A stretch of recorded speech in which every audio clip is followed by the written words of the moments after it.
106.7 Lights FM. 106.7 Light FM, Cubby, Christine, and look who it is, Christine, our pal Debbie Gibson. Hey, Debbie! Hi guys, how are you? Good. Nice to see you. Nice to see you too. I Now, know. I'm so used to talking. I'm so used to talking to you, and you're like on Long Island, but no, that's not the case anymore. No, I am. I'm in Vegas. I was New York, obviously, born in Brooklyn, grew up in Long Island, Manhattan 13 years. And then I was in LA about 10 years and overlapped with being here in Vegas. And I've now been here for 10 years. Unreal, I unreal. love it. I mean, this time of year is kind of rough, not gonna lie, but I do love it. And, I do miss New York, obviously, and look forward to getting back there finally, hopefully, the end of this year. Yeah. News reports that in Vegas, they're telling everybody just stay inside because like your shoes will stick to the asphalt Oh, it's that hot. brutal. I did like a super early morning dog walk before their little paws start getting too hot because they do not do the booty thing. They're not going to wear shoes. But yeah, it's pretty brutal, but I do love it. I do really love it here. And look, I mean, Liberace is where he belongs, so Look, Wow. Very I cool. mean, every city has its like ups and downs. You're in hmm Florida, you might be dealing with a hurricane. You're in New York, you got cold winters, but you get a couple of really exactly. hot months in Las Vegas, and then the rest of the time it's really beautiful. That's what I always say. Like, honestly, it's not very buggy. Well, except the occasional scorpion, but it's not, I've always been into metal anyway. Um, little scorpions joke. Anyway, yeah. Got it. So we've got, it's not very buggy. There's no natural disasters, knock wood. I mean, there's winds. There's winds and heat. Like, that's really about it. And there's hardly any traffic. When people talk about rush hour here, I laugh. Um, yeah, the airport's easy. It's just like easy living here. Very easy. Mhm. But enough to do a residency, right? That's coming up soon. Well, we're doing a limited engagement. It was just going to be four shows, and then the four sold out like that, which was wild.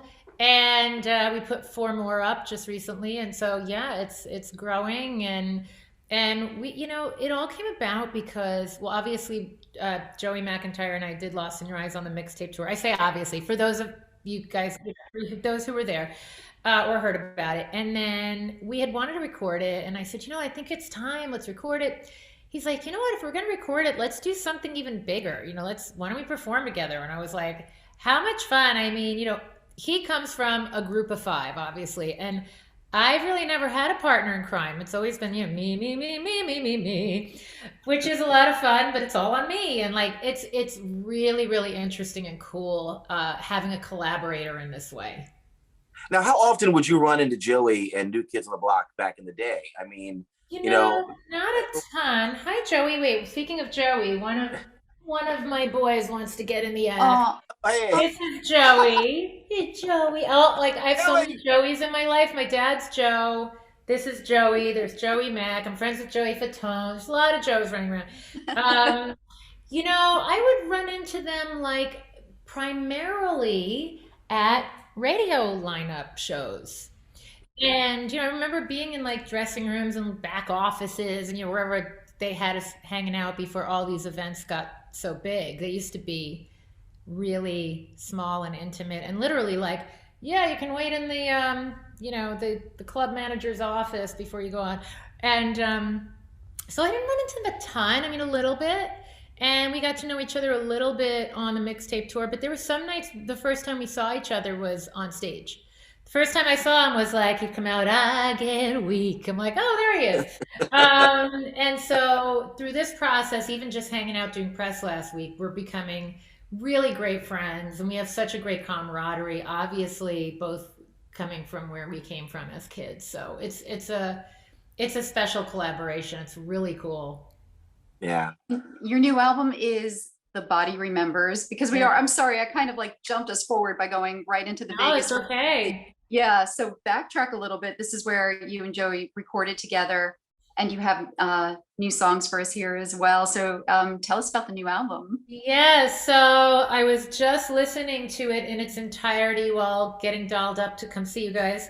And I am like it's like I'm waiting for Christmas. I am so excited for this to leave the nest because the beginnings of it started as long as 3 years ago. And it's primarily been recorded this past year. I did all the vocals at home in my studio, so, pandemic style, engineered my own vocals.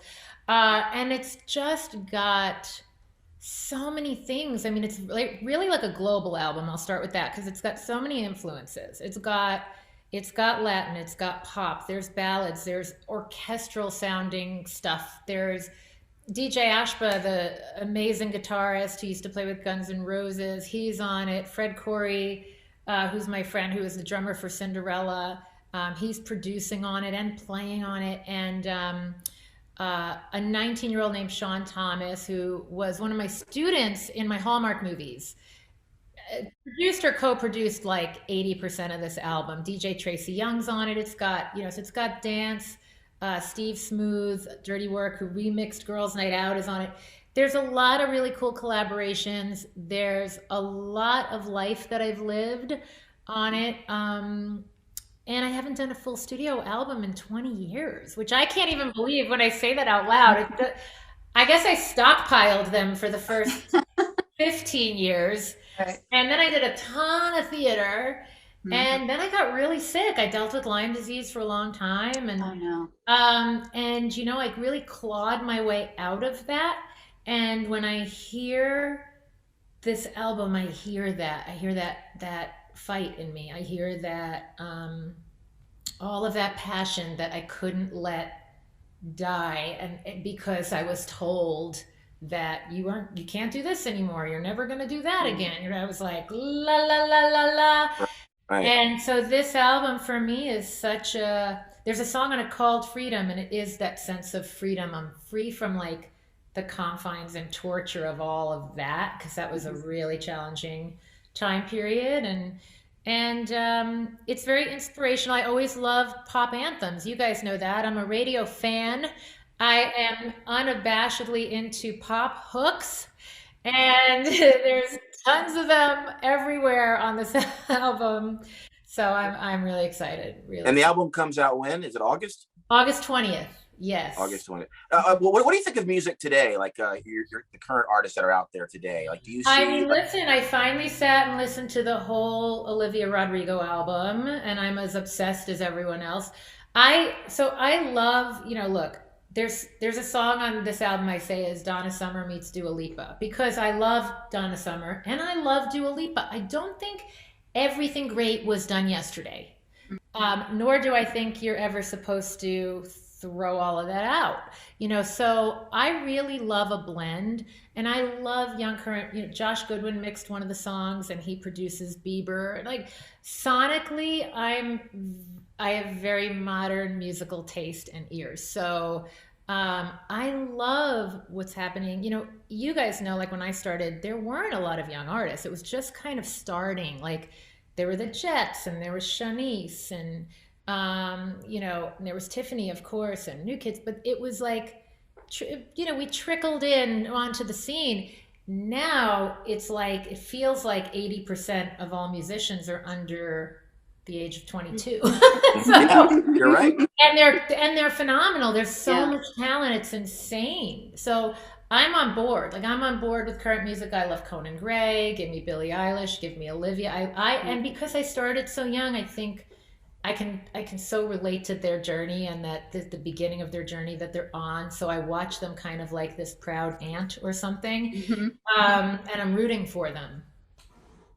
Oh, I'm sure a lot of them would consider you an inspiration too, and kind of paving the way for them to do this. Because like you said, when you were 17, right? You were writing your own music, you were producing. That was a little different for that time. And now it's like, that's what we almost expect. We expect it. Yeah, labels are like, yeah, do you write? For me, I remember Atlantic, the execs being like, all right, you wrote this one song, it's good. Let's hear what else. Because they thought it was a fluke. They didn't quite believe I was a real writer. And 100 songs, no joke, 100 songs later, they signed me. because they were like, if we're gonna even invest the 5 grand in the, oh, by the way, let's release a dance album. I mean, a dance 12-inch, throw it up against the wall, see if it sticks. We want to make sure if it starts to take off, we have your next 3 albums. Like, so, a very interesting thing. But yeah, I do think, and I never like to, I'm not like, I don't know, I'm not someone who likes to take credit for yes, I invented that. I don't think I invented it, but I think by virtue of the fact that I was doing what I did at that time, it oiled the machine for what's happening now. 1,000%. I think labels learned, first of all, the value of a young person speaking to their audience. And, that's what I really tried to hang on to with this album. I'm still me speaking to my audience. It's very authentic. It was authentic then and it's authentic now. That's the most important thing to me. And, I was joking saying I recorded all my vocals myself. There were days where technically I was on point and my voice was on point. And there were days where I was just like rolling out of bed like everybody else during that time. Kind of like, oh my God, I got to do something to move the energy today. And then it would end up becoming a final vocal because it had the magic and it had the intensity and and so there's just a lot of, real stuff on this album. There's the glossy, slick stuff, but there's also the stuff that's like, I'm just pouring it out. Lost in Your Eyes was your biggest hit. Do you know what your second biggest hit was? Was it Foolish Beat? Oh, wow, you're good. Yeah. Of course, the ballads, man. The ballads stand the test of time. What about does Electric Youth perfume? Do you still own any of that? So somewhere in the closet in my studio, there's like a broken bottle of it. I'm not joking. Every now and again, I walk by, I'm like, what? Oh, I catch a whiff of it. What is that? But it's funny because like when you're a young entertainer and your crap is just your crap. You're like, oh, there's a box of that perfume. You're tripping over in your house. And it didn't occur to me one day, this is going to like be in a time capsule and I should hang on to it and it's going to be worth something. You don't think like that.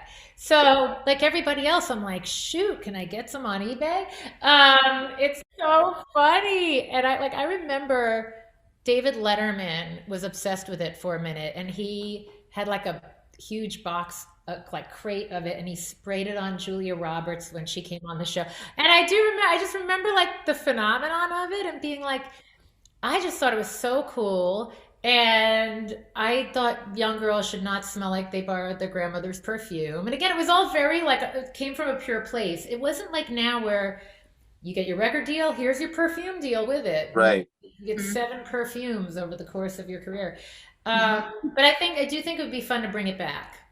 Well, I mean, look, it did really well. And again, a lot of artists had that side thing going on. New Kids had the sheets, the bed sheets, and you had Yes. I feel like I heard one of them say, like, it might have been Joey, like, oh, when I saw my face rolling down the hall on a marble, I knew it was time to like curtail the merchandise.